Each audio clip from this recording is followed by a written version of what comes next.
Chapter 1. The Yuletide Invitation. Snow fell softly over the rolling hills of Wiltshire as the grand estate of Winterbourne Manor prepared for its annual Christmas Eve gathering. The house, a sprawling Elizabethan masterpiece of red brick and ivy-clad walls, stood proudly against the white landscape, its chimneys already puffing plumes of smoke into the crisp December air. Inside, servants bustled through the corridors, hanging garlands of holly and mistletoe, polishing silver candelabras, and arranging evergreen boughs along the grand staircase. The scent of pine, cinnamon, and roasting chestnuts filled every room, promising a night of warmth and festivity. Sir Reginald Hargrove, the master of Winterbourne, surveyed the great hall with satisfaction. At 65, he was a robust figure with a mane of silver hair, a neatly trimmed beard, and eyes that sparkled with the authority of old money. The Hargroves had owned this land for centuries, and Sir Reginald took pride in upholding tradition. This year's Christmas Eve party was to be the grandest yet. A reunion of family, old friends, and a few carefully chosen guests who might prove useful to his latest business ventures. "Everything must be perfect," he instructed Mrs. Bellamy, the stern housekeeper who had served the family for 30 years. "The mulled wine especially. I've brought in that special recipe from Germany, cloves, star anise, a touch of orange peel. It will be the highlight of the toast." Mrs. Bellamy nodded briskly. "Yes, sir. The kitchens are preparing it now. Cook has set aside the finest crystal goblets for the midnight toast." Sir Reginald allowed himself a small smile. The toast was sacred in the Hargrove household, a moment when all guests raised their glasses to absent friends, to family, and to the future. This year, the future felt particularly bright. His shipping company had weathered the post-war storms and was now poised for expansion into new markets. There were deals to be sealed, alliances to be strengthened. The first guests began to arrive in the late afternoon, their motor cars crunching over the freshly fallen snow. Lady Eleanor Hargrove, Sir Reginald's younger sister, swept in from London wrapped in sable furs. At 58, she was elegant and sharp-tongued, her dark hair streaked with silver and pinned beneath a fashionable hat. "Reginald, darling," she said, kissing the air near his cheek, "the house looks divine. Though I do hope you've warned the staff about my delicate constitution. I cannot abide draughts." Sir Reginald chuckled. "Eleanor, you've survived worse than a country draught. Come, let me show you to your room." Next came Captain Marcus Trevelyan, a decorated war hero and Sir Reginald's godson. Tall and broad-shouldered, with a neatly trimmed moustache and an easy smile, Marcus had returned from India only months earlier. He carried a bottle of fine Scotch as a gift and clapped Sir Reginald heartily on the back. "Uncle Reggie, still ruling the roost, I see. I've brought something to warm us all later." Sir Reginald laughed. "We'll save it for after the mulled wine toast, my boy. Tradition first." With Marcus came his fiancée, Miss Clarissa Wainwright, a bright-eyed young woman of 25, with golden curls and a laugh that rang like bells. She was the daughter of a wealthy industrialist from Manchester, and the engagement had been announced only that autumn. Clarissa clung to Marcus's arm, gazing wide-eyed at the grandeur of Winterbourne. "It's like a fairy tale," she whispered. "I've never seen anything so beautiful." The arrivals continued. Dr. Felix Armitage, the family physician and an old university friend of Sir Reginald's, arrived with his wife Beatrice, a quiet woman who preferred books to conversation. Then came Mr. Victor Langford, a shrewd businessman from the city whose investments Sir Reginald was courting. Langford was accompanied by his secretary, Miss Daphne Rowe, a strikingly beautiful woman in her late 20s with raven hair and cool green eyes. She moved with quiet efficiency, taking notes even as she smiled politely at introductions. Finally, just as dusk settled and the first lamps were lit, a sleek black Bentley pulled up the drive. Out stepped Mr. Ambrose Harrington, Sir Reginald's nephew and heir presumptive. At 38, Ambrose was handsome in a dissipated way, pale skin, dark circles under his eyes, and a perpetual air of boredom. He had spent much of the past decade drifting between London clubs and continental casinos, living on the allowance his uncle provided. "Uncle?" Ambrose drawled, handing his coat to a footman, summoned to the family fold at last. "How touching!" Sir Reginald's smile tightened almost imperceptibly. "Ambrose, I'm glad you could join us. There are matters we should discuss." Ambrose raised an eyebrow. "Business on Christmas Eve?" "How very modern of you!" The last guest to arrive was unexpected, though not entirely unwelcome. As the clock struck 6, a small, dapper figure emerged from a taxi that had struggled up the snowy drive. He wore a heavy overcoat, a fur hat, and carried a neatly furled umbrella despite the weather. His moustache was impeccably waxed, his shoes shone even in the lamplight, and his green eyes twinkled with alert intelligence. "Hercule Poirot, at your service," he announced to the astonished footman who opened the door. "I'm invited, by Sir Reginald himself." Sir Reginald, summoned from the drawing-room, greeted the famous Belgian detective with genuine pleasure. They had met years earlier during a troublesome affair on the Riviera, and Poirot had proven both discreet and brilliant. "My dear Poirot, I sent the invitation on a whim, never dreaming you would accept. You are most welcome." Poirot removed his hat and bowed slightly. "The English Christmas, it fascinates me, and your reputation for hospitality, mon ami, precedes you. I could not resist." As the guests gathered in the great hall for pre-dinner drinks, the atmosphere was one of cheerful anticipation. Fires crackled in enormous hearths. A string quartet played softly in the gallery above. Servants circulated with trays of sherry and canapes. Laughter and conversation filled the air.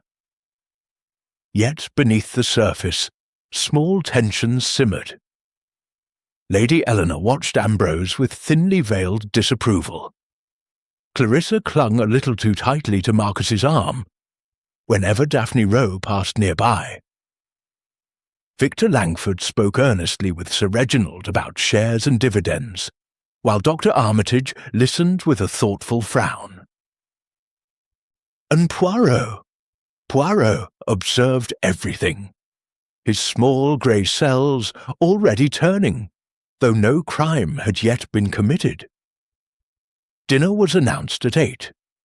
The long mahogany table in the dining hall gleamed under candlelight, set with damask linen, antique silver, and crystal that caught the flames like stars. Sir Reginald took his place at the head, Lady Eleanor at the foot. Poirot was seated to Sir Reginald's right, an honour that caused a ripple of interest among the guests. The meal was exquisite: oyster soup, roast goose with sage stuffing, plum pudding flamed with brandy. Wines flowed freely. Conversation grew merrier. By the time the cheese board arrived, the party was in high spirits. As midnight approached, Sir Reginald rose and clapped for attention. "My friends," he said, his voice carrying easily through the room, "it is time for our traditional toast. The mulled wine has been prepared with special care. Let us take our glasses to the great hall, where the Yule log burns, and drink to health, to happiness, and to the future." Servants appeared bearing silver trays laden with steaming crystal goblets, filled with deep red liquid, fragrant with spices. Each guest took one. Sir Reginald raised his high. "To absent friends," he began, the familiar words echoing tradition. "To absent friends," the company replied. "And to those present," Sir Reginald continued, "to those present. And to the future, to the future." The goblets were raised to lips. The warm, spiced wine touched tongues. Laughter rang out anew. No one yet noticed that one goblet, Sir Reginald's own, had been placed just slightly apart from the others on the tray. No one saw the faint, almost imperceptible film that clung to its rim. No one, that is, except Hercule Poirot, whose sharp eyes had caught the anomaly even as he lifted his own glass. But for now, the night was young, the fire bright, and the tragedy still minutes away. Chapter 2. Whispers in the Winter Hall. The great hall of Winterbourne Manor glowed with the warmth of the massive Yule log blazing in the hearth. Flames danced across the ancient stone, casting long shadows that flickered over suits of armour and faded tapestries depicting long-forgotten hunts. The midnight toast had been drunk, the spiced aroma of mulled wine still lingering in the air. Guests mingled in small groups, their voices a gentle hum beneath the soft strains of the string quartet, playing carols from the gallery above. Hercule Poirot stood a little apart, near one of the tall mullioned windows that looked out onto the snow-covered gardens.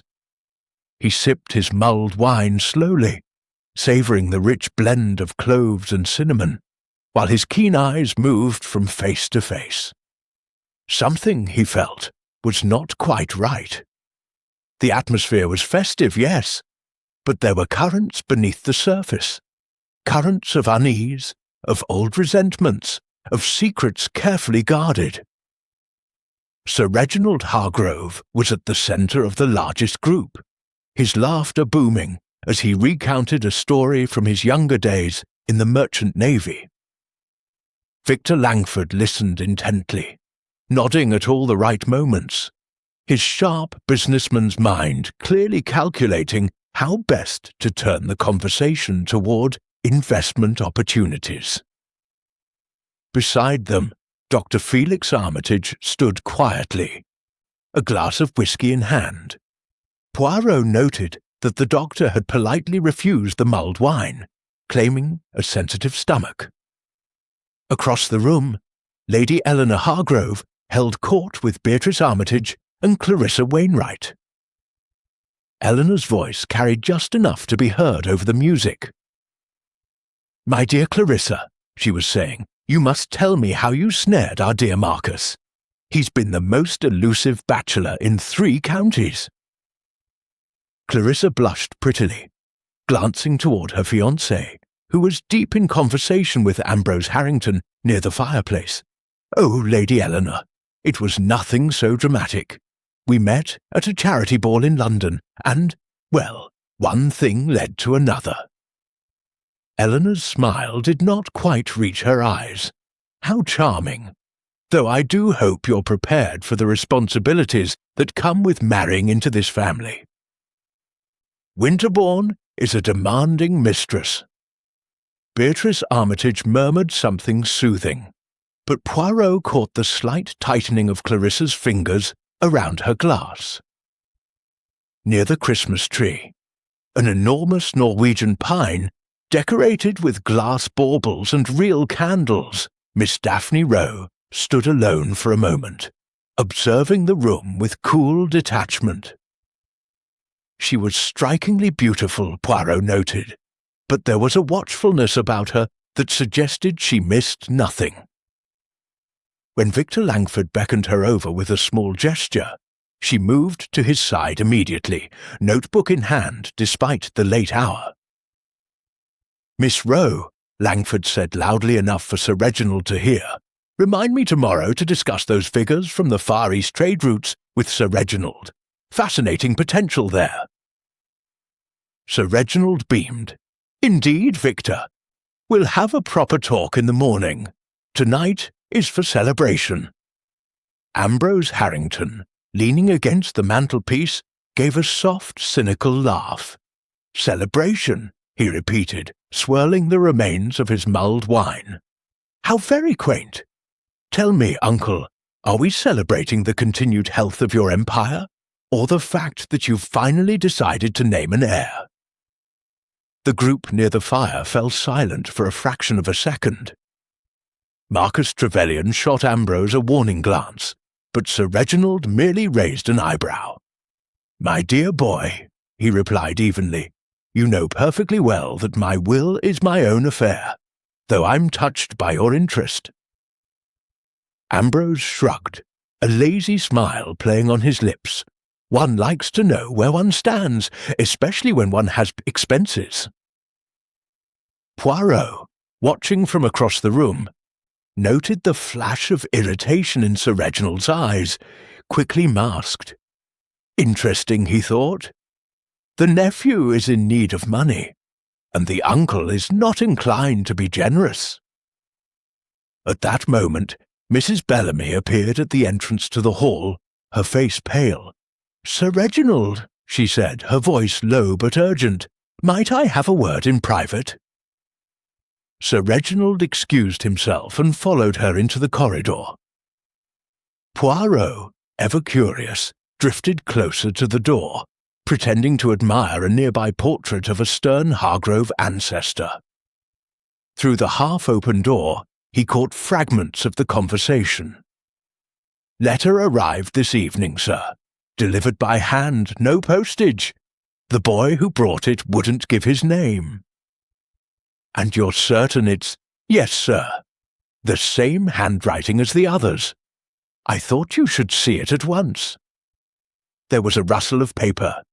Then Sir Reginald's voice, tight with anger. "The impudence! On Christmas Eve, no less. Tell no one, Mrs. Bellamy. Burn the others if you must, but keep this one. I'll deal with it tomorrow." Poirot stepped back as Sir Reginald returned to the hall, his jovial mask firmly in place once more. But the detective had seen the brief flicker of unease in his host's eyes. The evening continued. Servants circulated with trays of mince pies and brandy butter. The quartet played "God Rest Ye Merry Gentlemen," and several guests joined in singing. Clarissa's clear soprano rose above the others, earning admiring glances. Even Ambrose seemed to relax charming Beatrice Armitage with tales of Monte Carlo. Yet Poirot continued to observe. He noticed how Daphne Rose's gaze lingered on Marcus Trevelyan when she thought no one was watching. How Clarissa's laughter became just a touch too bright whenever Daphne passed nearby. How Dr. Armitage frequently checked his pocket watch, as though expecting something or someone. And he noticed something else. Sir Reginald, after returning from his conversation with Mrs. Bellamy, had taken a fresh glass of mulled wine from a passing tray. He drank deeply. Perhaps to steady his nerves, Poirot watched as the colour rose in his cheeks, attributing it to the warmth of the fire and the alcohol. At 12:30, the party began to break up.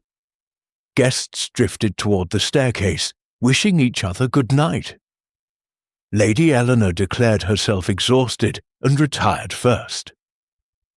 Ambrose followed soon after, yawning theatrically. One by one, the others dispersed, Clarissa and Marcus lingering for a stolen moment beneath the mistletoe before parting. Poirot lingered longest, conversing politely with Dr. Armitage about the challenges of rural medical practice. When the doctor finally excused himself, Poirot found himself alone with Sir Reginald by the dying fire. "A splendid evening, mon ami," Poirot said warmly. "Your hospitality is everything I imagined." Sir Reginald smiled, though Poirot thought it looked a little strained. I'm glad you could join us, Poirot. Though I confess I hadn't expected— well, never mind. You'll stay for Christmas Day, of course.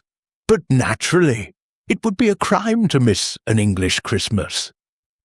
Sir Reginald chuckled, then suddenly pressed a hand to his forehead. "Forgive me, feeling a touch light-headed. Too much of that excellent mulled wine, perhaps." Poirot's eyes narrowed. "You are unwell."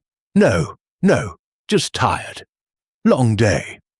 Sir Reginald straightened with visible effort. "Good night, Poirot. Sleep well."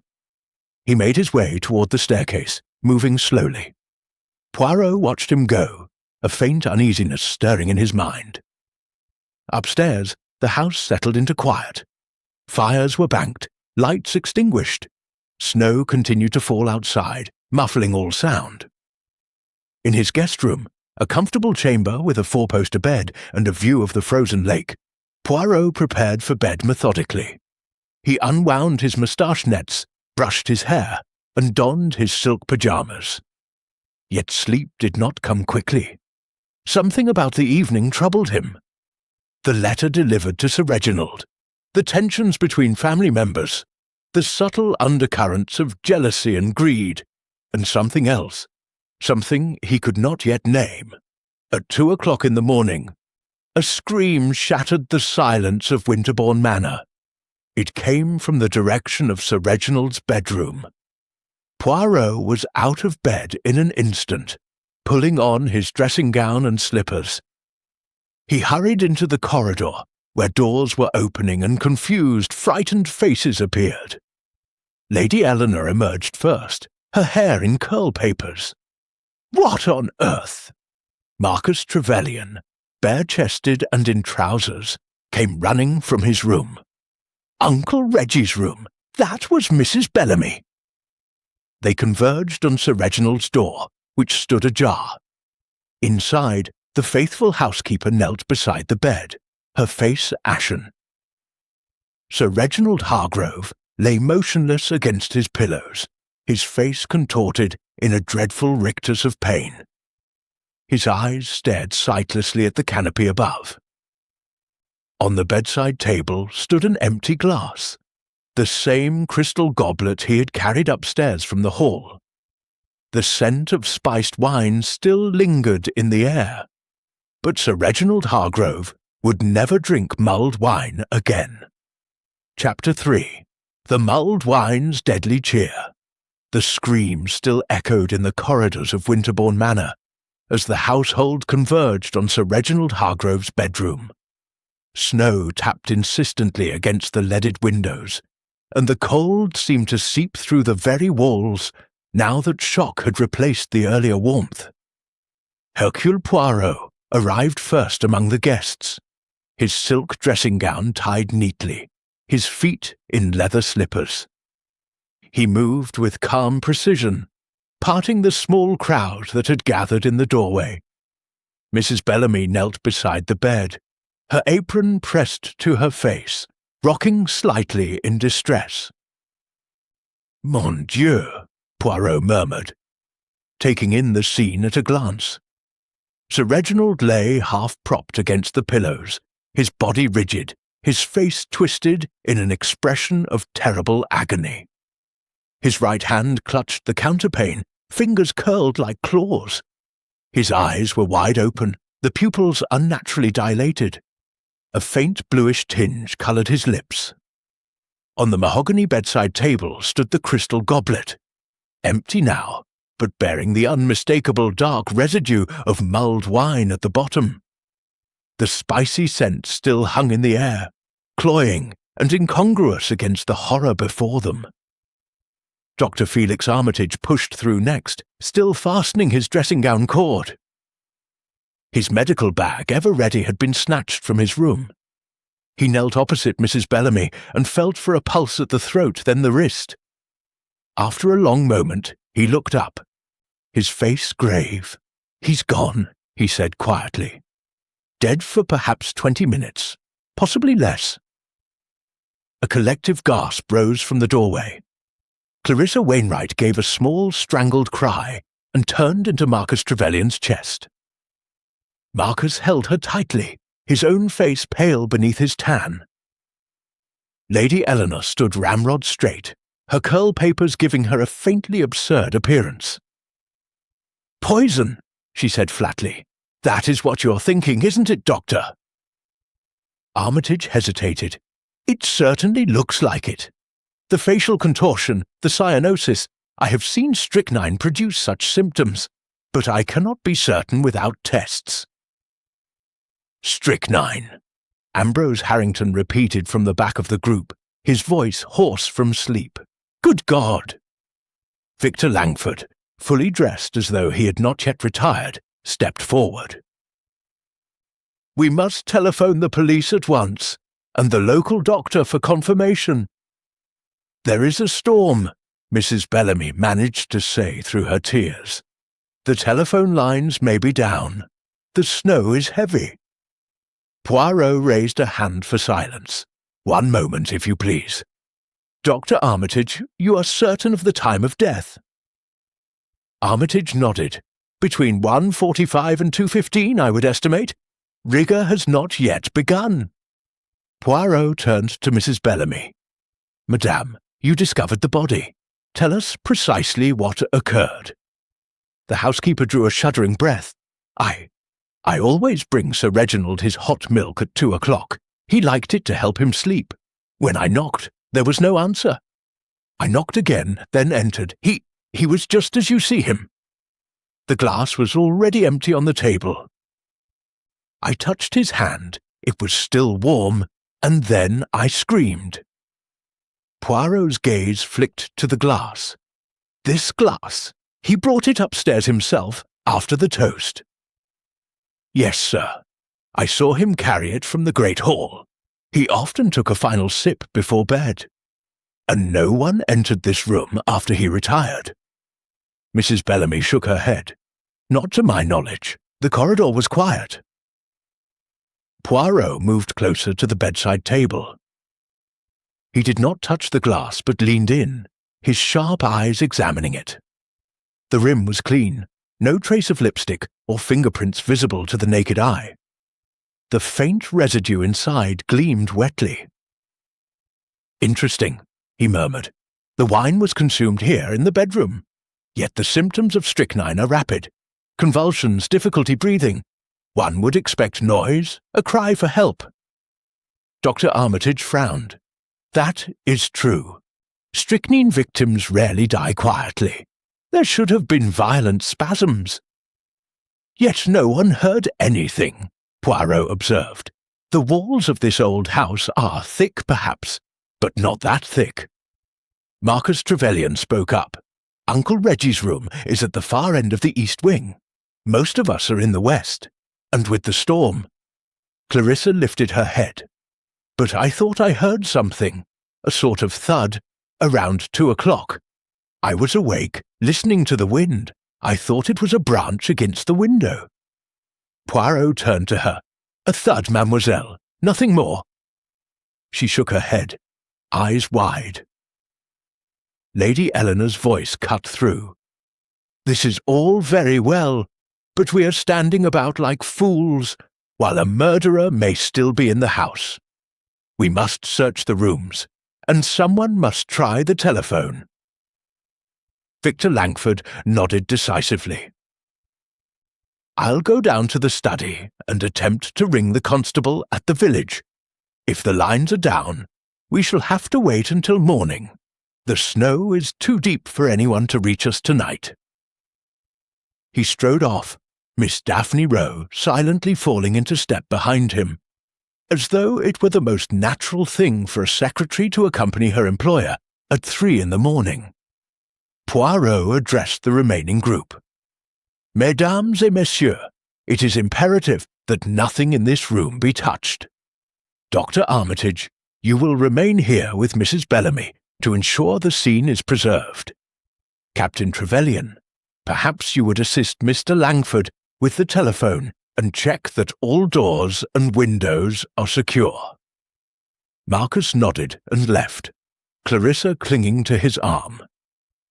Ambrose Harrington lingered in the doorway, staring at his uncle's body with an expression difficult to read.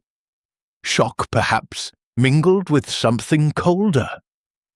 "You will inherit now, I suppose?" Lady Eleanor said to him suddenly, her tone icy. Ambrose met her gaze. "That remains to be seen, Aunt. Uncle Reggie was fond of changing his will." "Enough," Poirot said firmly. "Accusations at this moment serve no one. Return to your rooms, please. I will examine the corridor and the staircase." Reluctantly, the guests dispersed. Lady Eleanor paused beside Poirot. "You will take charge of this, Monsieur Poirot?" she asked quietly. "The local police are competent for cattle theft, but murder—" Poirot inclined his head. "I am here, madame, and Hercule Poirot does not abandon a problem once it presents itself." She gave a tight nod and swept away. Left alone, save for Dr. Armitage and the silent form on the bed, Poirot began his examination. He studied the carpet for footprints. Nothing visible. The windows were fastened against the cold, a thin line of snow on the outer sill showing they had not been opened. The fireplace held only grey ashes. He returned to the goblet. Using a clean handkerchief, he lifted it carefully and sniffed. The spice was strong, but beneath it, something bitter, metallic. He set it down exactly as he had found it. Dr. Armitage watched him. "You suspect the mulled wine was poisoned during the toast?" "Possibly," Poirot replied. "Yet every guest drank from identical goblets. No one else is ill." "Unless only one glass was tainted." "Precisely. And Sir Reginald's glass was placed slightly apart on the tray. I noticed it at the time, a small thing, but significant." Armitage rubbed his chin. "Strychnine is tasteless in small doses, but in a lethal amount it is intensely bitter. The spices and sugar in mulled wine might mask it." "Might," Poirot echoed. "We shall see." He moved to the door and examined the lock and handle. No scratches, no signs of forced entry. Then he stepped into the corridor. The gas lamps had been turned low, casting long shadows along the panelled walls. Portraits of Hargrove ancestors gazed down impassively. Poirot walked slowly toward the main staircase, noting every door, every alcove. Halfway along, he paused. On the deep pile carpet, almost invisible, was a single dark droplet. He crouched, touching it lightly with a fingertip. Still wet. Wine or something else? He followed the direction it suggested. 3 more droplets led toward the servants' stair at the end of the corridor. A narrow flight used by the staff to reach the upper floors without disturbing guests. Poirot descended cautiously. The stair opened into a small landing near the kitchens. Here the air was warmer, scented with dying fires and yesterday's roasting. A door to the outside yard stood bolted from within, a light dusting of snow beneath it, showing it had not been opened.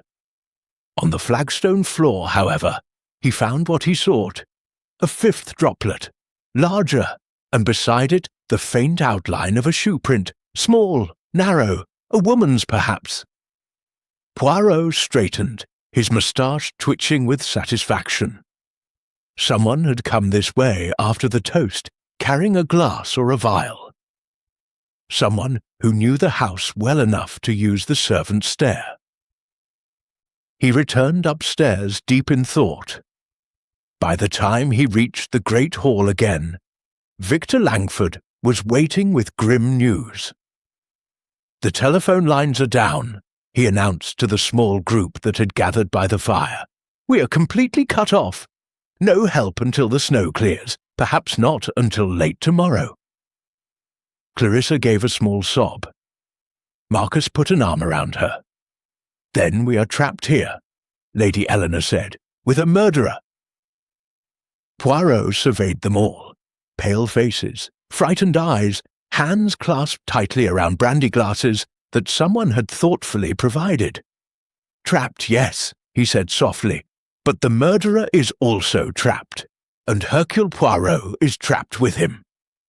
Outside, the snow continued to fall, thick and silent, erasing all traces of the world beyond Winterbourne Manor. Inside, the festive cheer of Christmas Eve had turned to dread, and the poisoned glass stood sentinel on the bedside table, waiting for the truth to be uncovered. Chapter 4. Poirot's snowbound arrival. Dawn crept slowly over Winterbourne Manor, a pale, watery light filtering through heavy grey clouds. The snow had stopped some time before sunrise, leaving the estate buried beneath a thick white blanket that muffled every sound.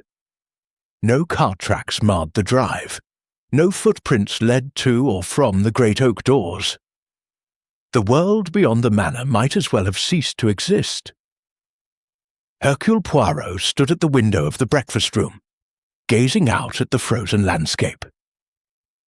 He had risen early, as was his habit, and performed his morning toilette with meticulous care. The moustache waxed, the hair parted with precision, the suit pressed despite the circumstances. Order, he believed, was the antidote to chaos, even when murder had struck in the night. The breakfast table had been laid as usual. Silver chafing dishes on the sideboard, toast racks, marmalade, a pot of strong coffee. But only Poirot and Dr. Felix Armitage were present. The others, it seemed, had no appetite for food after the horrors of the early hours. Armitage buttered a piece of toast mechanically. I telephoned the village surgery as soon as the lines came back, about an hour ago. The local doctor and the constable should arrive by midday, weather permitting. They'll bring a mortuary van. Poirot nodded, pouring himself a second cup of coffee. And the body? Still in situ. I sealed the room myself. Mrs. Bellamy is keeping watch outside the door. She refuses to leave her master. Even now. Poirot's eyes gleamed. A loyal soul. Loyalty is rare and often revealing. He sipped his coffee, then set the cup down with delicate precision. Tell me, doctor, you are the family physician. You knew Sir Reginald well. Did he have enemies? Armitage hesitated. Reginald was a forceful man. In business, he could be ruthless. Shipping is a cutthroat world. But enemies who would resort to murder? I find that hard to believe. Yet someone did resort to murder, Poirot observed gently. And with considerable cunning. The poison administered in a glass of festive wine, during a toast in which everyone drank, a bold stroke. Armitage frowned. I've been thinking about that. Strychnine acts quickly, within minutes, if the dose is large enough. If the poison was added to the mulled wine in the great hall, Sir Reginald should have collapsed there, in front of us all. Exactly so, Poirot agreed. Yet he retired calmly, walked upstairs unaided, and died quietly in his bed. Therefore, the poison was administered after the toast, most likely in the bedroom itself. But how? Mrs. Bellamy saw no one enter. Poirot permitted himself a small smile. No one, she noticed, but someone came nevertheless. I found traces in the corridor, droplets leading to the servants' stair. Someone familiar with the house.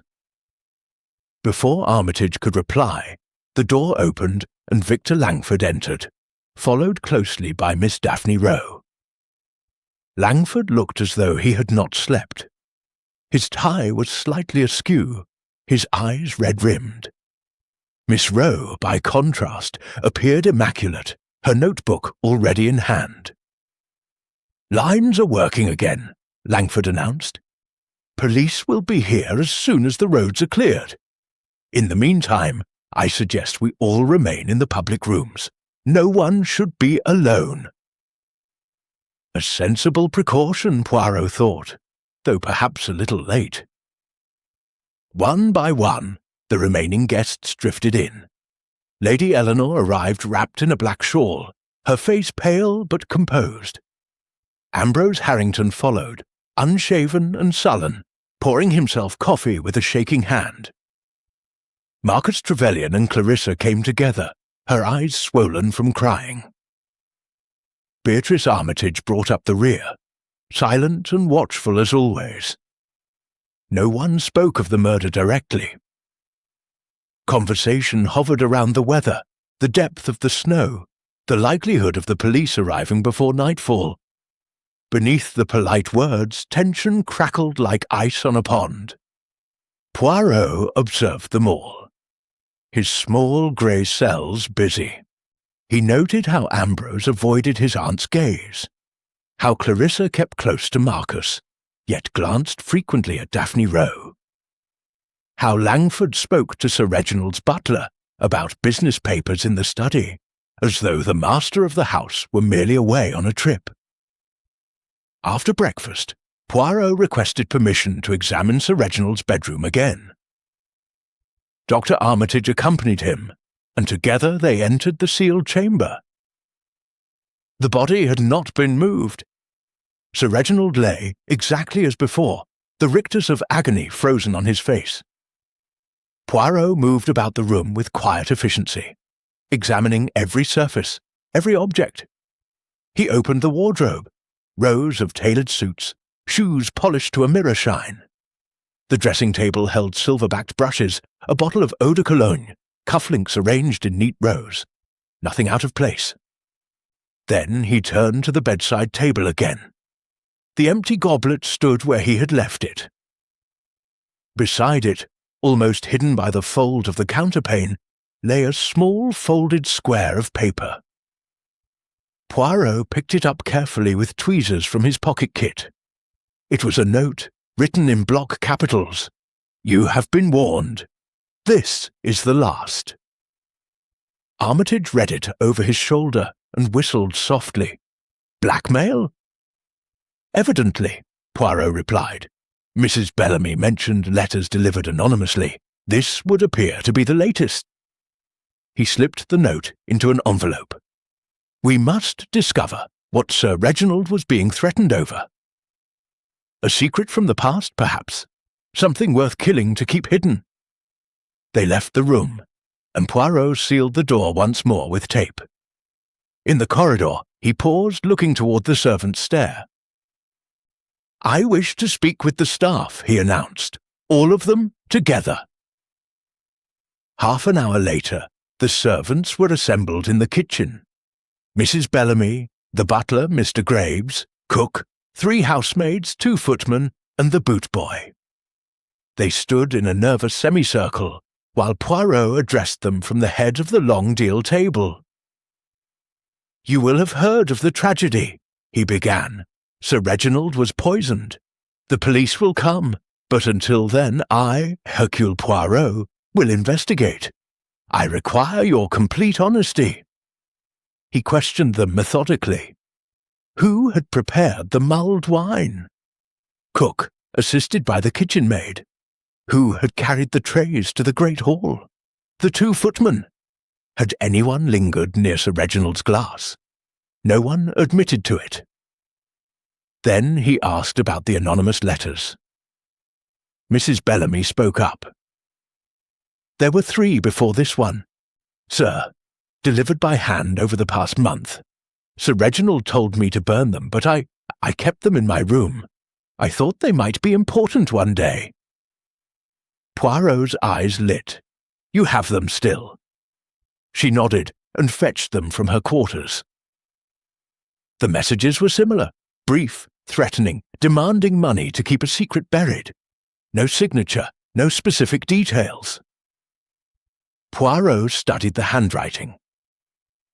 Block capitals, carefully formed, betraying nothing of the writer's personality.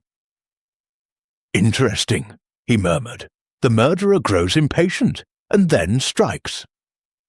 He dismissed the servants with thanks, then returned to the drawing room, where the guests had gathered around a roaring fire.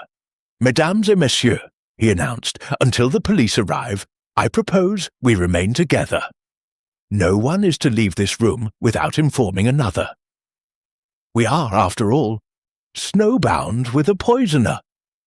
Lady Eleanor raised an eyebrow.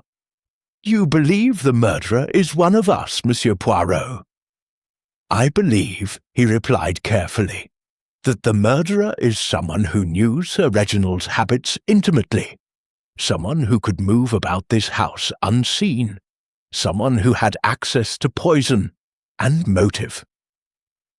Ambrose gave a bitter laugh. "Well, that narrows it down to everyone here, doesn't it? We all had access, and most of us had motive. Uncle Reggie wasn't exactly beloved." "Ambrose," Lady Eleanor snapped. "It's true, Aunt. He held the purse strings tight, threatened to cut me off more than once. Marcus here was his favourite. He'd have inherited everything eventually. And Mr. Langford was desperate for that investment. Who knows what secrets the old man held over the rest of us?" Marcus flushed angrily. "That's enough, Sir Ambrose. Have some respect." "Respect?" Ambrose sneered. "For a man who treated us all like pawns?" Poirot raised a hand. "Silence, please. Accusations without evidence are worthless. We must wait for facts." He settled into an armchair by the fire, his eyes half closed, apparently dozing. But his mind was racing. The poison, where had it come from? Strychnine was not common, but not impossible to obtain. A doctor might have access, or someone with rats in an old house. The method, how had the poison reached only Sir Reginald's glass? The toast had been public, the bedroom private, and the letters, who had written them? The murderer to create confusion, or a separate blackmailer whose threats had driven someone to kill? Outside, the sun climbed higher, glinting off the snow. Footprints now marred the drive, 2 sets approaching from the gate. The police, at last. Poirot opened his eyes as the doorbell rang. "The authorities arrive," he said softly, "but Hercule Poirot has already begun." The snowbound isolation was ending, but the puzzle of the poisoned glass was only just beginning to reveal its deadly shape. Chapter 5. Interrogations by the Fireside. The drawing-room at Winterbourne Manor had become an impromptu tribunal. A huge fire roared in the grate, throwing restless light across the Persian rugs, and the anxious faces gathered around it. Outside, the snow-ploughed lane had finally allowed 2 vehicles to reach the manor. The local constable's Morris and the doctor's Austin. Formalities were underway upstairs. Photographs taken, the body removed for post-mortem. But everyone knew the real investigation now rested with the small Belgian in the perfectly cut suit. Hercule Poirot stood with his back to the fire, hands clasped behind him, his green eyes moving methodically from one guest to another. Inspector Rawlins, a solid Wiltshire man with a weathered face and a notebook, sat to one side, content for the moment to let the famous detective conduct proceedings. "Mesdames et messieurs," Poirot began, his voice precise and calm, "we are all aware of the tragedy that has occurred. Sir Reginald Hargrove has been poisoned, almost certainly with strychnine, sometime between retiring to his room and 2 o'clock this morning. The means appears to have been the mulled wine in the crystal goblet he carried upstairs. My task, and yours, Inspector, is to discover who administered that poison, and why." He paused, letting the silence settle. "I shall ask each of you in turn to account for your movements after the toast last night. I shall also ask certain questions that may seem impertinent, but truth, you understand, is often concealed in the small details. We begin." He turned first to Lady Eleanor Hargrove, who sat bolt upright in a high-backed chair, her black shawl drawn tightly around her shoulders. "Lady Eleanor, you retired early, I believe, at approximately 12:30, she replied coolly. "I suffer from migraines. The excitement of the evening had brought one on. I took a powder and went straight to my room, the blue suite at the opposite end of the west wing from my brother's." "Did you see or hear anyone after that?" "No one. My maid helped me undress and left. I read for perhaps 10 minutes, then slept." Poirot nodded. "And your relationship with your brother? Forgive me, was it close?" Lady Eleanor's lips thinned. "We were not intimate, if that is what you mean. Reginald was 15 years my senior. After our parents died, he became head of the family. He was authoritarian. We disagreed on many things, particularly his treatment of Ambrose." "Ambrose? My nephew. Reginald threatened repeatedly to disinherit him. I felt it unjust. Ambrose is the direct male heir." "Thank you, madame." Poirot turned to Ambrose Harrington, who lounged in an armchair with studied nonchalance, though his fingers drummed restlessly on the arm. "Monsieur Harrington, you suggested last night that Sir Reginald held the purse strings tightly. Tell me more." Ambrose gave a short, humourless laugh. "He held them in a death grip. I have had an allowance, generous by some standards, but never enough for my commitments. Debts, Monsieur Poirot. Cards, horses, the usual vices. 3 months ago, he gave me an ultimatum. Reform or be cut off entirely. I believe he had already changed his will in favour of Marcus." Marcus Trevelyan stiffened. "That's conjecture, Ambrose." "Is it?" Ambrose shot back.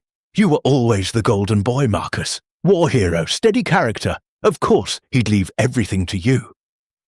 Poirot raised a hand. "Your movements after retiring, monsieur?" "I went to my room. Green room, east wing, next to Uncle's. Had a nightcap from the flask I keep there. Read a racing paper, went to sleep, heard nothing until the scream." "You are certain you did not leave your room?" Ambrose met his gaze steadily. "Quite certain." Poirot's eyes lingered a moment, then moved on. "Captain Trevelyan, you are Sir Reginald's godson, and, I understand, much favoured." Marcus inclined his head. "He was like a father to me after my own died. I spent every school holiday here." "And the inheritance? I never thought about it," Marcus said firmly. "Uncle Reggie was healthy. There was time." Clarissa, seated beside him, squeezed his hand. Poirot turned to her. "Miss Wainwright, you are newly engaged to Captain Trevelyan. Did Sir Reginald approve?"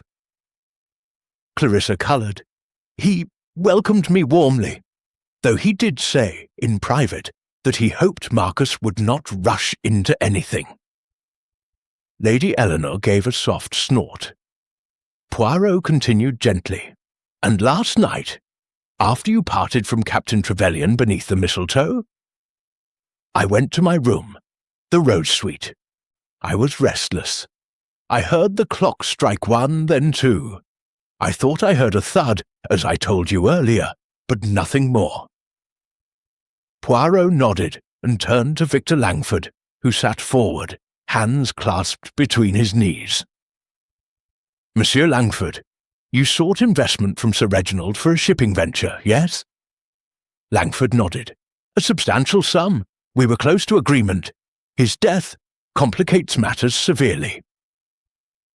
"Complicates or relieves?" Poirot asked softly. Langford flushed. "I don't follow." "If Sir Reginald had refused the investment, your position would have been difficult." "It would have been inconvenient," Langford admitted stiffly. "But murder? Absurd. And Miss Rowe?" Poirot turned to the secretary, who had remained silent until now. "I retired when Mr. Langford did, about 1 o'clock. My room is adjacent to his in the guest wing. I heard nothing unusual." Poirot studied her serene face. "You are very observant, mademoiselle. Did you notice anything during the evening that struck you as odd?" For the first time Daphne hesitated. Only Sir Reginald seemed preoccupied after speaking with Mrs. Bellamy. He drank rather more of the mulled wine than usual. "Interesting," Poirot murmured. Finally, he addressed Dr. and Mrs. Armitage. "Doctor, you refused the mulled wine last night, citing a sensitive stomach, yet you are familiar with poisons in your profession." Armitage met his gaze steadily. "I have strychnine in my bag, for vermin control on farms, but it is locked and accounted for. May we examine it? Certainly, though I checked this morning, nothing is missing." "And you, madam?" Poirot asked Beatrice Armitage, who had spoken barely a word. She looked up, startled. "I retired early with my husband. I sleep heavily. I heard nothing." Poirot thanked them all and dismissed the group with a small bow. Inspector Rawlins closed his notebook. "Well, Mr. Poirot, any thoughts?" "Many," Poirot replied. "But they are still forming. The alibis are fragile. Everyone claims to have been alone in their room. Yet someone walked the corridor, carrying poison. Someone knew Sir Reginald would take that glass upstairs. Someone had access to strychnine." He paced slowly. "Consider the psychology. This is not a crime of passion. It is calculated. The murderer waited until the house was quiet, entered the bedroom, or persuaded Sir Reginald to drink without raising alarm. That suggests familiarity. Trust." Rawlins nodded. "Family, then? Or someone very close to the family?" Upstairs, the local doctor emerged from Sir Reginald's room with the constable. Preliminary findings. Death by strychnine poisoning, ingested approximately 1 hour before death. No sign of struggle. The goblet had been sent for analysis. Poirot rejoined the guests in the drawing-room. Lunch had been served, a cold collation no one touched, and the afternoon light was already fading. He stood once more before the fire. "One more matter," he said quietly. "The anonymous letters. Mrs. Bellamy has shown them to me. They demanded money to keep silent about a matter from 30 years ago. Does anyone know what that matter might be?" Silence. Lady Eleanor spoke at last. "There was an incident in 1895. A shipping clerk embezzled funds. Reginald covered it up to avoid scandal. The man, Harrington, a cousin, was sent to Australia. Disgrace," Ambrose started. "My grandfather?" Lady Eleanor nodded. "Reginald felt responsible. He paid restitution quietly, but if it became public now, with his knighthood, blackmail," Poirot finished, "and perhaps a motive for murder, if Sir Reginald refused to pay further." Ambrose laughed bitterly. "So the old scandal kills him after all." Poirot's eyes gleamed. "Or provides convenient cover for a more modern motive." He glanced at the clock. 4 o'clock. Outside, snow began to fall again. "Tonight," he said, "we remain vigilant. The house is locked. The murderer is still among us. But Hercule Poirot is closer to the truth than he or she realizes." The fire crackled. No one spoke. In the silence, the weight of suspicion settled heavier than the snow outside. Chapter 6. Shadows of the Past. Unearthed. The afternoon light had faded to a cold twilight when Hercule Poirot summoned everyone back to the drawing-room. Fresh logs had been piled on the fire, but the warmth could not dispel the chill that had settled over the house. Inspector Rawlins stood by the door, notebook in hand, while the guests arranged themselves in a loose semicircle, some on sofas, some in armchairs, all with the wary expressions of people who knew they were being watched. Poirot remained standing, his small figure immaculate despite the long day. He placed a small stack of papers on the occasional table beside him. The 4 anonymous letters Mrs. Bellamy had preserved. "Mesdames et messieurs," he began, We have established the how of this crime. Sir Reginald was poisoned by strychnine introduced into the mulled wine he carried to his bedroom. The dose was large. Death occurred within the hour, quietly, because he was alone. What we now require is the why, and for that we must look into the past. He held up the letters. These arrived over the last 6 weeks. They demand money, £5,000, to prevent the revelation of a scandal from 30 years ago. Lady Eleanor has told us of the embezzlement by a cousin, Mr. Harrington, who was quietly banished to Australia. Sir Reginald paid the deficit to avoid public disgrace. Ambrose Harrington shifted uncomfortably. "My grandfather," he said bitterly, "the family skeleton. Uncle Reggie never let me forget I carried that blood." "Yet," Poirot continued, "the letters contain no specific details of the crime, only vague threats. This suggests the writer knew of the scandal, but perhaps not the full truth. Or," he paused dramatically, "they were invented entirely to create fear." Dr. Armitage frowned. "You believe the blackmail was a blind?" "I believe it was convenient," Poirot replied. "Convenient for someone who wished Sir Reginald dead for quite different reasons. The letters provided a motive that pointed away from the true one." He turned to Victor Langford. "Monsieur, you told me the shipping investment was close to agreement. Yet I have examined Sir Reginald's desk, with Inspector Rawlins's permission. There is a letter, drafted but not sent, refusing your request. He writes that your company's accounts show irregularities he cannot ignore." Langford's face flushed dark red. "That's outrageous! Poirot raised a hand. "The letter is dated yesterday. Perhaps he intended to discuss it with you this morning. £500,000 is a large sum to lose." Miss Daphne Rowe laid a restraining hand on her employer's arm, but Langford shook it off. "I didn't kill him," he snapped. "I needed him alive to sign the papers." "Perhaps," Poirot said mildly. "Or perhaps you feared exposure more than the loss of funds." He moved on before Langford could protest further. "Captain Trevelyan, you were the favoured godson. Yet Sir Reginald confided to Dr. Armitage only last month that he had concerns about your engagement." Marcus stiffened. "Concerns?" "He feared Miss Wainwright's father sought the match for financial advantage. He intended to withhold his blessing and the settlement he had promised until he was satisfied." Clarissa gasped. "That's not true." "My father," Marcus laid a hand on her knee. "It's all right, darling. Uncle Reggie and I argued about it last week. He thought I was rushing, but murder? Never." Poirot's gaze softened slightly. "I believe you, mon capitaine. Passion does not hide so cleverly." He turned to Ambrose. "And you, monsieur, stood to inherit if Sir Reginald died before changing his will again.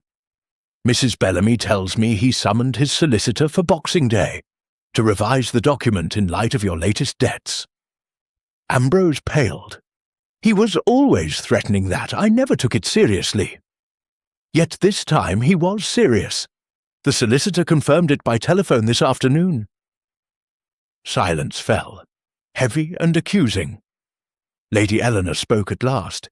"So we all had motives, Monsieur Poirot. Greed, fear, anger. But who had the means? Who could obtain strychnine and enter my brother's room unseen?" Poirot smiled. A small, satisfied movement of the moustache. "That is where the shadows of the past truly help us. For the poison was not introduced in the bedroom at all." A murmur rippled through the room. "Impossible," Dr. Armitage said. The timing is everything," Poirot interrupted. "Strychnine acts swiftly, yes, but not always. In small doses, it can be cumulative. Sir Reginald had been unwell for weeks. Headaches, stiffness, occasional cramps. Symptoms he dismissed as age. But Dr. Armitage, you prescribed him a tonic, did you not? For his nerves. Armitage nodded slowly. A standard preparation, iron, quinine, a trace of strychnine as stimulant, perfectly safe in tiny amounts. Exactly, and that tonic was kept on his bedside table. Refilled every fortnight by Mrs. Bellamy from the bottle in the medicine cabinet. Mrs. Bellamy, summoned to the doorway, nodded tearfully. Yes, sir, I filled it yesterday morning. Poirot held up a small brown bottle. This bottle, seized this afternoon from the cabinet. Analysis will confirm, but I am certain it now contains a lethal concentration of strychnine. Someone replaced the harmless tonic with poison over the past weeks. Each evening Sir Reginald took his spoonful. Last night, after the excitement of the party, he would have taken a double dose to help him sleep, the final fatal amount. The room erupted in shocked exclamations. But the mulled wine, Clarissa began. Was harmless, Poirot finished. The residue in the glass was merely spice. The murderer wished us to believe the poison was administered publicly, during the toast, to create confusion and multiple suspects. But the true method was slow, patient, intimate. Only someone who lived in this house, or visited regularly, could tamper with the tonic undetected. All eyes turned instinctively toward the family members. Poirot shook his head. Not the family. They were watched too closely by servants, by each other. No, the person who moved freely through the private rooms, who knew Sir Reginald's habits perfectly, who had access to medicines. He turned to Beatrice Armitage. Madame, you have been very quiet throughout. Yet you are the one person who could enter the bedroom at any time without suspicion. As the doctor's wife, you often helped Mrs. Bellamy with small nursing tasks when Sir Reginald felt unwell. You refilled the tonic bottle yourself on several occasions, did you not? Beatrice Armitage went very still. Her mild, mousy face seemed to sharpen. That proves nothing, she said, her voice steady. No, Poirot agreed, but this does. He produced a small envelope from his pocket and tipped out a single dark hair. This was caught in the cork of the poisoned bottle. A woman's hair, dyed, but showing grey at the root. Like yours, madame. And in your room we found a packet of strychnine powder, taken from your husband's bag while he slept. Enough missing to account for the lethal dose. Dr. Armitage stared at his wife in horror. Beatrice, why? She laughed then. A sudden, bitter sound. Because he destroyed my family, she said. 30 years ago, the embezzler wasn't Harrington. It was my father, Edward Langley, the clerk. Reginald Hargrove framed him to cover his own losses. My father was transported in disgrace. He died in Australia, broken. I married Felix to get close to this house, to wait for my chance.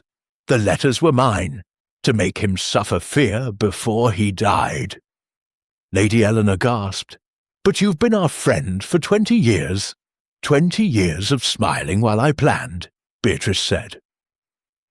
Her composure cracked at last. He recognized me last month. Saw the resemblance. He was going to tell Felix everything. I had to act. Inspector Rawlins stepped forward. Beatrice Armitage, I am arresting you for the murder of Sir Reginald Hargrove. She did not resist as the handcuffs clicked.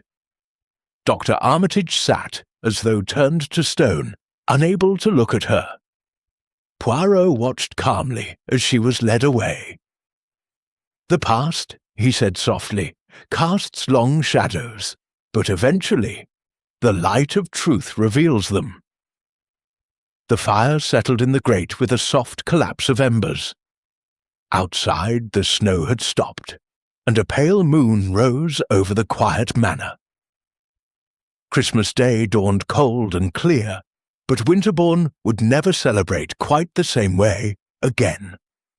Chapter 7. The Poison's Cunning Trail.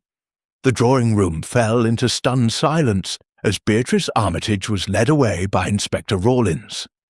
Dr. Felix Armitage sat motionless, his face ashen, staring at the fire as though it could burn away the revelation of his wife's guilt. Outside, the moon silvered the snow-covered lawns, casting long shadows through the tall windows.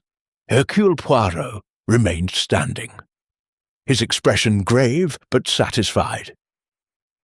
He had laid out the solution with his customary precision, and yet something nagged at the edges of his mind. A small discrepancy, a loose thread that refused to be neatly tied. He cleared his throat softly. "Mesdames et messieurs, I must apologize." Every head turned towards him in surprise. "Apologize," Lady Eleanor repeated sharply, "for solving my brother's murder?" Poirot inclined his head. "For presenting only half the truth. Madame Armitage's confession was dramatic, convenient even, but Hercule Poirot is not satisfied with convenience. There are details that do not fit." Dr. Armitage looked up, confusion mingling with pain. "What do you mean? She admitted everything. The hair, the strychnine packet in her room?" "Planted," Poirot said quietly, "as was the poisoned tonic bottle itself." A collective gasp rose. Inspector Rawlins paused in the doorway. "Mr. Poirot," she confessed freely. "Under pressure," Poirot replied, "and with motive supplied by her own words. But consider, if Madame Armitage truly waited 20 years for revenge, why act now? Why risk discovery by writing anonymous letters that could be traced? Why leave a hair on the cork and strychnine in her own drawer?" Marcus Trevelyan frowned. "Then who—" Poirot raised a hand. "Patience. Let us follow the poison's trail once more, with clearer eyes." He began to pace slowly before the fire. First the symptoms. Sir Reginald had been unwell for weeks. Stiffness, cramps, headaches.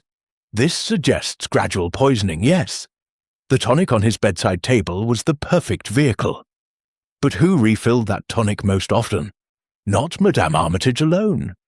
Mrs. Bellamy did so regularly. And who had unrestricted access to Dr. Armitage's medical bag? Anyone who visited the surgery or the doctor's bedroom here at the manor. He stopped and faced the group. Second, the letters.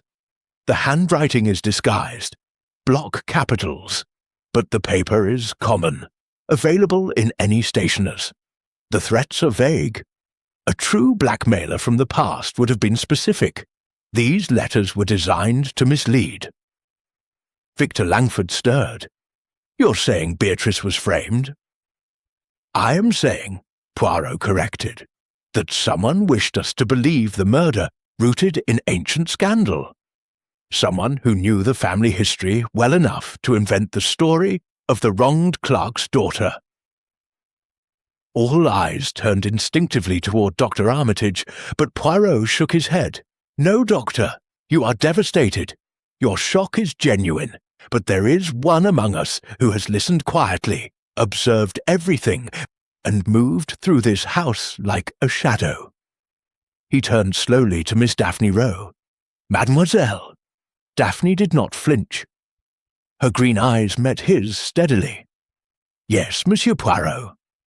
You are Mr. Langford's secretary. Efficient, discreet, indispensable. You take notes, you anticipate his needs. But you also anticipate others. You poured coffee this morning. You fetched shawls for the ladies. You were in and out of every room. Never noticed, because you make yourself useful." Daphne's lips curved in a faint smile. "A good secretary is invisible." "Precisely," Poirot agreed, "and invisibility is perfect for murder." Langford exploded. "This is nonsense. Daphne has been with me for 3 years. She has no connection to Sir Reginald. Does she not?" Poirot produced a folded document from his pocket. "This is a birth certificate. obtained by telephone from Somerset House this afternoon. Daphne Rowe, born Daphne Langley, daughter of Edward Langley, the clerk banished to Australia in 1895. You changed your name by deed poll at 21. You sought employment with Mr. Langford because you knew he was courting Sir Reginald's investment. You needed proximity. Daphne's composure cracked for the first time. Colour drained from her face. Poirot continued relentlessly. You learned the house during previous visits. You knew about the tonic. You stole strychnine from Dr. Armitage's bag during dinner, while he was conversing with Sir Reginald. You added it gradually to the tonic bottle in the medicine cabinet to which you had access when helping Mrs. Bellamy. He turned to Beatrice Armitage, who had been brought back into the room at his request. Last night, after the toast, you waited until the house was quiet. You went to Sir Reginald's room via the servants' stair, carrying not poison, but an empty goblet to leave on his table. You knew he would take his tonic before sleep. You spilled a few drops of mulled wine in the corridor to suggest urgency, but your true masterstroke was framing Madame Armitage. Beatrice stared at Daphne in horror. You used me? Daphne's voice was bitter. You married into the family that destroyed mine. You lived comfortably while my father died in poverty. When Poirot began to suspect gradual poisoning, I saw my chance. I planted the strychnine in your drawer this morning while everyone was at breakfast. I pulled a hair from your brush. I knew you would confess to protect your husband from suspicion. Dr. Armitage made a strangled sound. Poirot nodded. And the letters? I wrote them, Daphne admitted calmly, to create confusion, to make it seem like an outsider's crime. I never intended Beatrice to be arrested. I only needed time to leave with Mr. Langford after the investment was secured. But Sir Reginald's draft refusal changed everything. He had to die before he could send it. Langford stared at her, as though seeing her for the first time. You used me? Daphne's eyes softened for a moment. I needed you, Victor. Your ambition opened the door. But yes, I used you. Inspector Rawlins stepped forward again. Daphne Rowe, or Langley, I am arresting you for the murder of Sir Reginald Hargrove. This time Daphne did not resist. As the handcuffs clicked, she looked directly at Poirot. You are clever, monsieur. But tell me, how did you know it was not Beatrice? Poirot permitted himself a small smile. Two things. First, the hair on the cork. Madame Armitage's hair is dyed professionally. Roots never show. The grey root was too convenient. Second, the droplets in the corridor. They were mulled wine, yes, but they contained no strychnine. A true poisoner would not spill lethal liquid so carelessly. They were theatre, mademoiselle, and Hercule Poirot is not deceived by theatre. Daphne gave a soft, almost admiring laugh as she was led away. The room exhaled collectively. Dr. Armitage buried his face in his hands. Beatrice went to him, placing a tentative hand on his shoulder. Lady Eleanor spoke first. Then the past did kill him after all. No, Poirot said quietly. Revenge killed him. The past merely provided the weapon. He moved to the window, gazing out at the moonlit snow. One more thing, he added, almost to himself. The poisoned glass was never poisoned at all. It was always the tonic, the quiet, daily betrayal. A cunning trail indeed. The fire settled lower. Outside, an owl called across the frozen gardens. Christmas Day had dawned, but the shadows of Winterbourne Manor would linger long after the snow melted. Chapter 8. The Festive Reckoning. The drawing-room at Winterbourne Manor was hushed. The only sound the soft ticking of the ormolu clock on the mantelpiece and the occasional crackle from the dying fire. Moonlight streamed through the tall windows, laying silver bars across the carpet. Everyone remained in their places, as though frozen by the drama that had just unfolded. Daphne Rowe, no longer the cool, efficient secretary, but Daphne Langley, bearer of a 30-year-old grievance, stood between Inspector Rawlins and the constable, her wrists in handcuffs. Her raven hair had come loose from its neat chignon, framing a face that now seemed younger, almost vulnerable. Yet her eyes burned with a defiance that had sustained her through years of careful planning. Hercule Poirot stood at the centre of the room, his small hands clasped behind his back, his moustache impeccable even at this late hour. He surveyed the assembled company with a mixture of satisfaction and melancholy. "Mesdames et messieurs," he said quietly, "the truth is now revealed. Sir Reginald Hargrove was murdered not in a moment of passion, nor by a stranger, but by a woman who carried vengeance in her heart like a slow-burning ember. The poisoned glass of festive wine was never poisoned at all.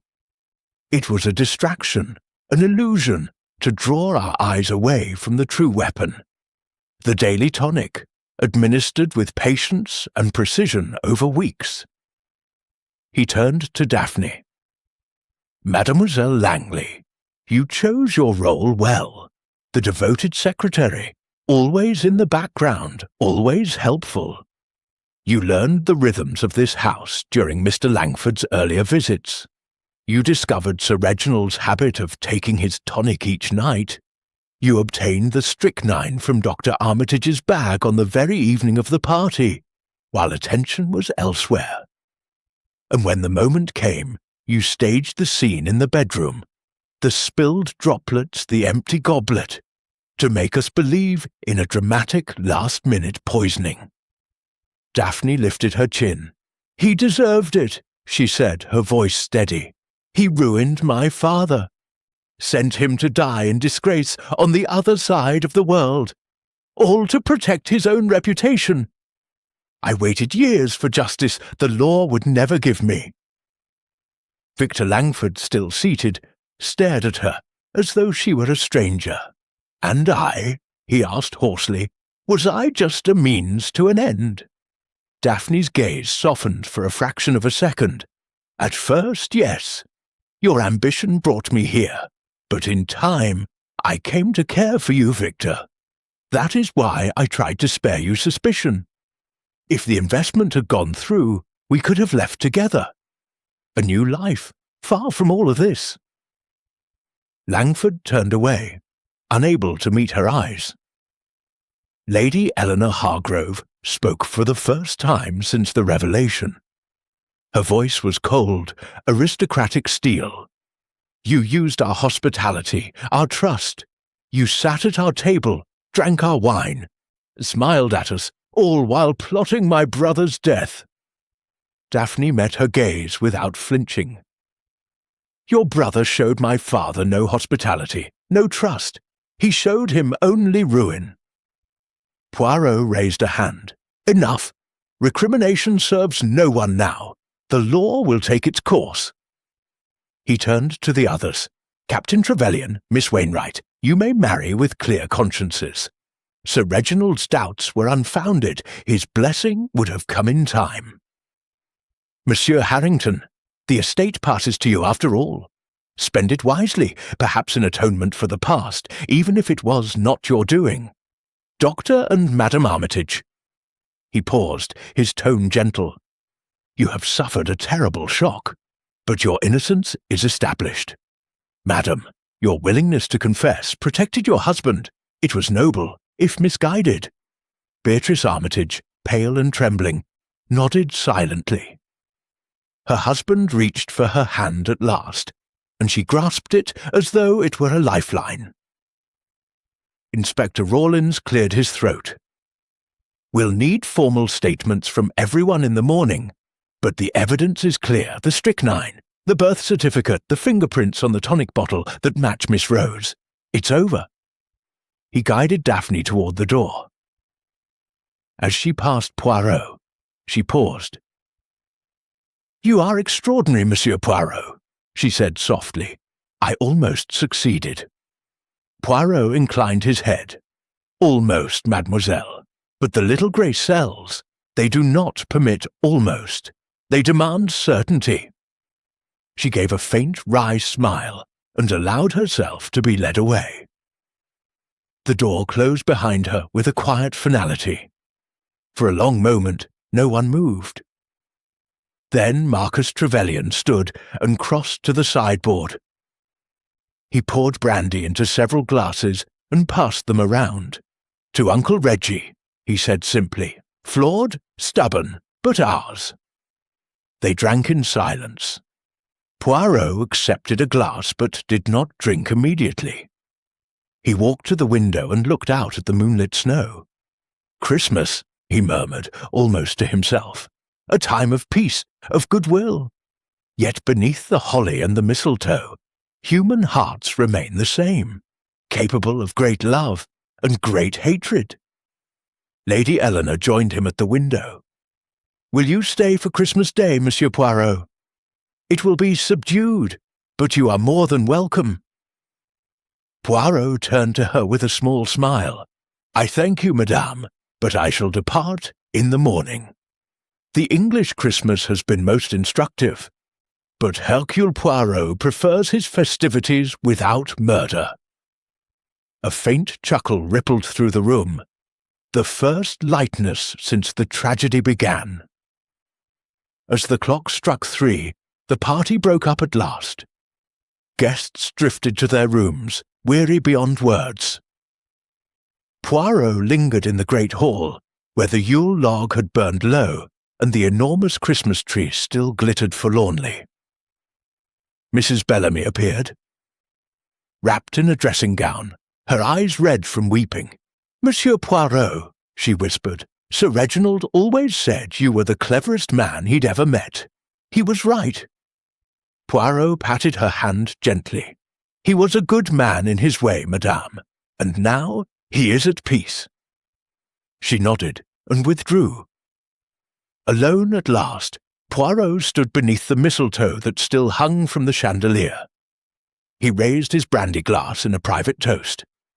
"To absent friends," he said softly, echoing Sir Reginald's words from the night before, "and to the future."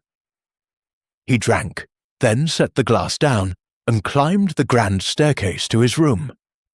Outside, the snow lay deep and crisp and even. Inside, Winterbourne Manor slept, an old house carrying new scars, but enduring as it always had. Morning came clear and bright. The police vehicles departed down the freshly cleared drive, taking Daphne Langley to justice. Poirot's taxi arrived soon after. He shook hands with each remaining guest, accepted a small hamper of mince pies from cook, and climbed aboard.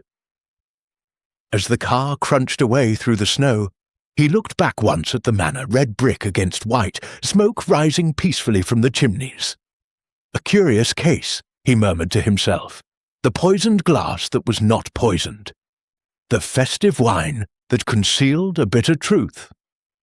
He settled back against the seat, closed his eyes, and allowed himself a small, satisfied smile. Order had been restored. Truth had prevailed.